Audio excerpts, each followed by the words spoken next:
So I came across this. Meditation is not what you think. You sit in absolute silence and your mind starts going over all your movies. During that process, you become so familiar with the scripts you keep in your life that you end up getting sick of them. Then you realize that the person you think you are is nothing but a complicated script you spent most of your energy on. After a more thorough examination, you discover your personality disgusts you. And that's because it's not really you. And if you feel terrified enough about that personality, you spontaneously allow it to fade away. And then, if you're lucky, you can experience yourself without the distortion of that personality. That was written by Leonard Cohen, who was a monk, and his monk name was Jikan. He was very close to David Radin's teacher. And he traveled over to India to meet with Ramesh Balsekar. And, Leonard Cohen suffered from depression and anxiety most of his life.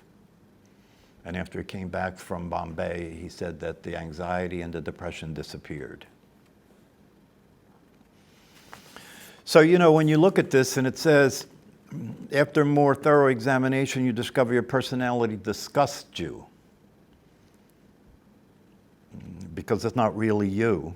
And if you're terrified enough about that personality, see, now we're talking about the dark night of the soul.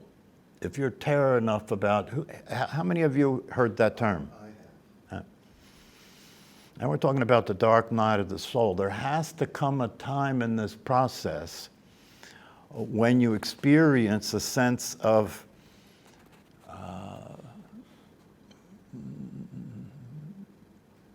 despair. The definition of the word despair, if you look it up, it says a loss of hope, giving no ground for hope, moved by a despair or utter loss of hope, suffering extreme need or anxiety,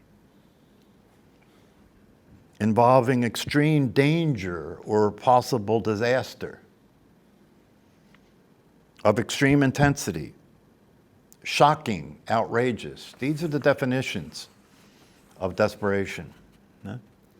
And if you look at it, if you look at it, especially in reference to what I just shared, that Leonard Cohen said, that you discover your personality disgusts you because it's not real. And if you're terrified enough about that, you spontaneously allow it to fade away. But this spontaneous allowing it to fade away is a process in which despair has to be thoroughly experienced, which means that you have to allow yourself to suffer the experience of desperation. There's nowhere out, there's nowhere to turn. You are not going to succeed. You will never be happy. This experience of dissatisfaction will never come to an end, and then the body will die. If you allow yourself to see this clearly, and if you allow yourself to experience that this is the truth, then you will begin to experience despair. It's very uncomfortable. Just imagine the idea, no hope, despair. It's what happens when people get a cancer diagnosis, desperation, right? It's what happens when people lose all their money. It's what happens when people lose their partner in life, isn't it? Despair. Nothing could have saved it. Nothing could have changed it. It's desperation. And when you're desperate, when the personality is in desperation, it will do desperate things, won't it? When people are desperate, they do desperate things, right? When they're desperate, they will make desperate changes, right? They will do things to try and get things back in line, get life back on course. And if you look at your life right now, I guarantee you, because I've been there, I can tell you from my experience. If you look at your life right now, I can guarantee you, for almost most of us, maybe most of us, right, that you're still clinging to something that you believe works. You're still living your life with an attachment to the idea that you're going to get this to work. And if you look in your mind, you can start to see some of the self-talk about that. For example, if you look forward in your life to the future, right, you'll hear the mind say, well, you know, I could have grandchildren, I have good medical insurance, I could take a few vacations. See, this is all how you're trying to keep the ball rolling. This is all how you're trying to stay on track, that my life is a worthwhile experience I'm having here. Nothing wrong with any of that. There's nothing you can do about it. You've been completely programmed to do that. You know, not only, it's not even that you've been completely programmed to do that, it's what Paul Hederman calls the head has been completely programmed to do that. The head has been, you're not the head, by the way. The head is the mind when the mind takes itself to be you. That's the head. It's the voice in your head talking. That's the head, right? So the head's going to keep talking to you about, oh, just keep going, soldier on. You know, this too shall pass. You know, we have all kinds of statements about it. You know, this too shall pass. You know, what about tomorrow? All these things that we tell ourselves and the head tells us to keep us going through this process that's going to end up nowhere. So the only real question is, will you, before the body drops, will you come to the conclusion with enough certainty and completion to understand that it makes no sense to continue this way, that it makes no sense to continue to experience your life as a workable reality when it can't be. It's impossible for it to be a workable reality. Not under these conditions, not as long as you take yourself to be a body, not as long as you're living in denial. And when I say living in denial, what I mean by living in denial is I mean not as long as you don't understand and have thoroughly dealt with the idea that your life is a temporary affair, that this is a brief experience you're having. Yeah? You have to deny that for that not to bother you. True? You have to deny it for it not to bother you, right? And what these teachings and practices are saying, until you let it bother you, you're not experiencing the necessary experience that will allow you to get free from hope. Abandon hope. That was one of my teachers wrote a book called Abandon Hope. Unless you allow yourself to get to a place where you accept the fact that this isn't working and it's never going to work, and by accepting that fact, you allow the experience that some call the dark night of the soul to happen. Carl Jung came up with that concept, as well as the concept of the shadow. You know, all of the suppressed material that the personality has shoved down, right? That it shoved down into the gut and the body and the nervous system in order to survive, because it was too much. It would have driven you crazy at the time, right? That all has to get released. If you're going to get free, that all has to get released. And you have to go through the experience of despair. And if you experience desperation, which means that you experience anxiety, you experience depression, you experience intense fear, you experience futility, and nobody's going to seek that out, right? No. But if you understand this is the path, you have to allow yourself to experience being desperate. You have to allow yourself to experience despair for you to commit suicide. Isn't that the condition that people are in when they commit suicide? They're desperate. They don't see any option. They don't see any way out. You know? And I can't allow myself to experience this experience of fear and intense depression and desperation. I can't live like this. This is too uncomfortable. I'd rather check out. That's what happens, right? But then in this case where a guy jumped off a bridge to kill himself, but he failed, right? And he came back and he said, now I know I didn't have to do that. If I just allowed myself to stay in the experience of the desperation, it would have gotten complete and I could have gotten to the other side of it without killing the body. But most people don't have the willingness to take it that far. You know, personality will allow you to come here and get an intellectual understanding of all this stuff. That's not very threatening. They're just concepts, right? That's not very threatening. And not only that, the personality will take pride in that. Now I'm an enlightened person, right? Now I'm smarter than the other people. You know, then now I can see the people around me how crazy they are because I'm not. Right? That's not that hard to do, right? But it's not going to get you anywhere. That's not going to change the bottom line. It's not going to change the fact that you will still suffer. You will still experience discontent. The head will still be running your life for the most part, which will not be a fun experience to have, even though it's punctuated with periods of relief. You know, that's how we get by, isn't it? We punctuate it with experiences of relief. You know, have a glass of wine at night, right?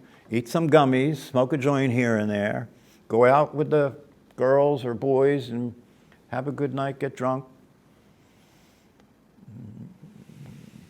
Maybe win the lottery if you're lucky, or get a new car every once in a while. You know, you can punctuate it with stuff that makes it seem worthwhile, when in reality, if you were really going to look at it closely, you would realize this isn't worthwhile.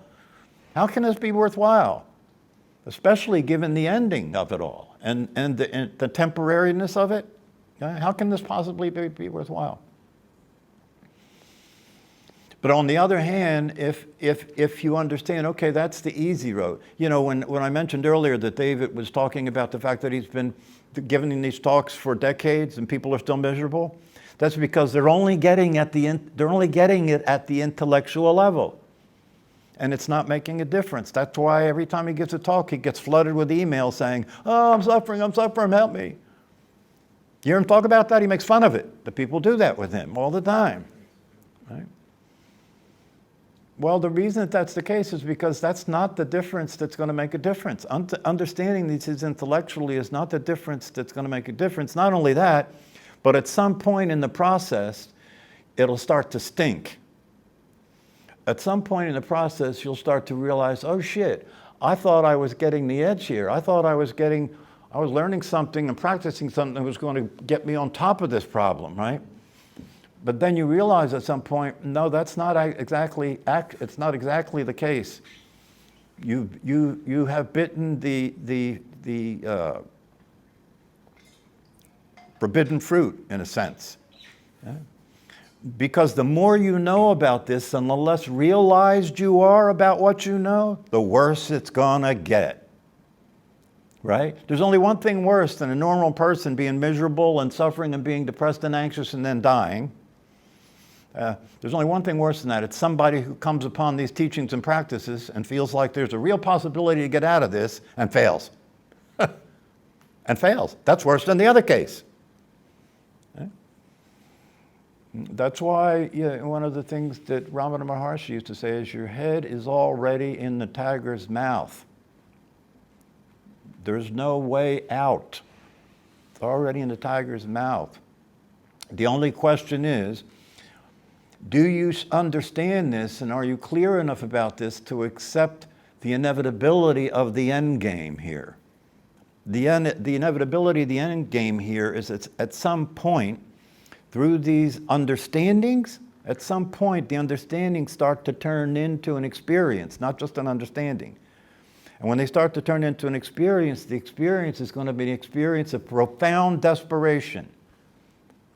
Can't you see why? It's going to turn into an experience of profound desperation because what you thought you now knew, that's a new thing, a new way, right? something different from the other things that you thought you understood that were going to allow you to have this life work. Now you have this better way to have this life work, and this better way to have this life work is going to fail worse than the other one. Because the expectations involved in it are much higher, but the lack of actually realizing it experientially, right, is much more challenging. Yeah? You have to be willing to go through the dark night of the soul. You have to be willing to experience a profound degree of restlessness, a profound degree of anxiety, a profound degree of hopelessness, a profound degree almost beyond what you imagine you could tolerate. But if this is seen for what it is, it's the last throes of the life of the person. It's the last throes of the life of a person. Because if you go through this experience, right, of desperation, you'll commit suicide. But this suicide is not killing the body suicide. This suicide is allowing what's not real to be seen as not real from this point forward. That's all. That's how simple it is. But the clinging and the investment in and the programming of the previous understandings, right, have to be let go of, and that's where the desperation comes in, because you experience the fact that they're useless. They're useless, and so you really are desperate. You really don't have anything to help you. And if you experience this desperation, as uncomfortable as it will be, and you don't kill the body, a suicide will occur. And the suicide that will happen will be a natural suicide. And the natural suicide will be at the epitome of this experience of suffering, at the epitome of this experience of feeling that there's no hope, at the epitome of the experience.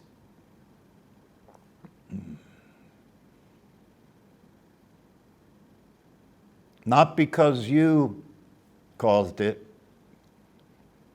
but at the epitome of this experience, the possibility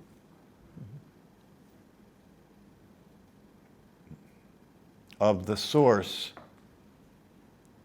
ending its appearance as a person can take place. Do you get that? The source ending its appearance as a person can take place. That's the suicide. And when that suicide takes place, you have actually experienced now being the source of well-being and happiness. And so the fulfillment has occurred. But it can't happen any other way. So every human condition has to go through this desperation and despair.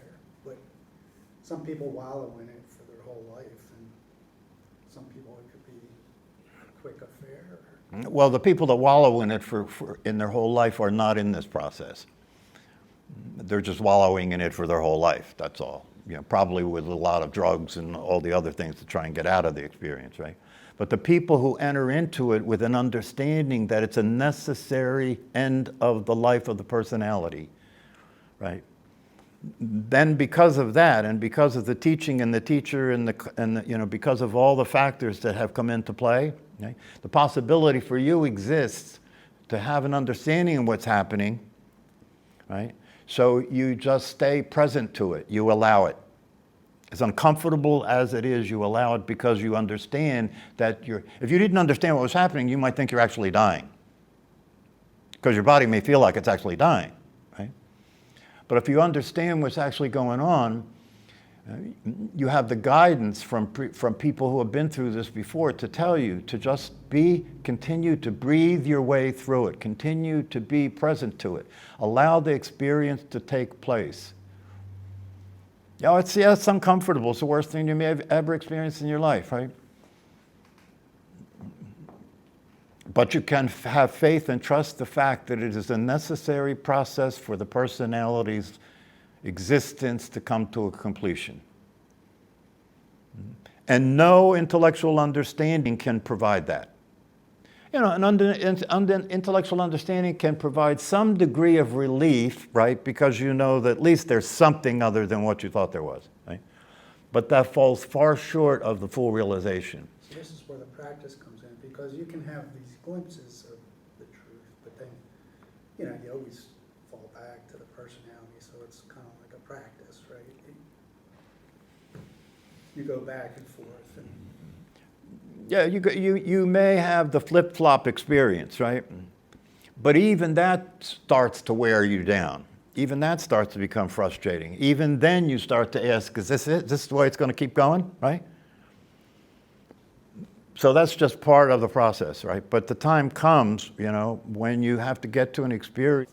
Yeah, it can happen that way. It can happen before. It can happen such that the dark night of the soul is the beginning of learning and practicing the teaching. Or it could go that you're learning and practicing the teaching on the understanding that that's the whole show. That you think, if I just keep learning and practicing these teachings, then I'm going to escape the life of the person. But that's what I was talking about earlier. That's not true. Practicing and studying the teachings is not going to allow you to escape anything. Because no matter how you cut the cake, no matter whether you experience the dark night of the soul before you get involved in these teachings and practices or after you get involved in these teachings and practices, it doesn't matter. What I'm saying is it's an inevitable aspect of the end of the personality. It has to be so. I mean, look at it. Can't you see? It has to be so that you have to experience a condition in which there seems to be no way out, no escape.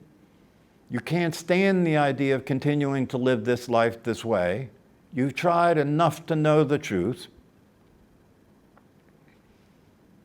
And so you just have to let go and allow the process to happen. Allow yourself to experience, this dark night of the soul, this inevitable, very uncomfortable process. And the thing that can allow you to do that without killing yourself physically is that you can have faith in the fact that it's going to turn out, that the death will happen. This is what they mean when they say die before the body dies. That the death will happen. The death will happen. The death of something that you took to be real and alive turns out to be unreal and not alive, and that's the death. To see the unreal as unreal is what waking up is all about. To see what's unreal as being unreal is what enlightenment is. What's unreal? You being the body is unreal. You being the personality is unreal. Your understanding about how life works is a mistaken understanding. So when you see the unreal as the unreal, what becomes possible is the real.